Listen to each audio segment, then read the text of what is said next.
How to file annual report for LLC in North Carolina.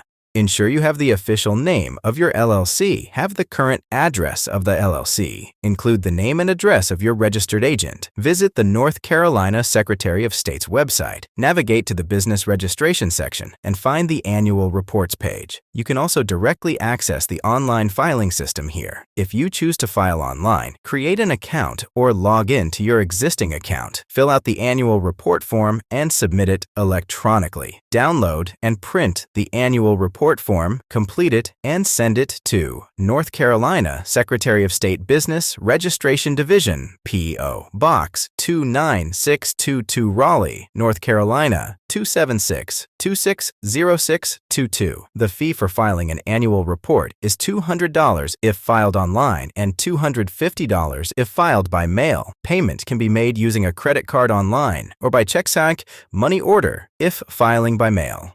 The annual report is due by April 15th each year. It is advisable to file early to avoid late fees. After submitting your annual report, you will receive a confirmation. Keep this for your records.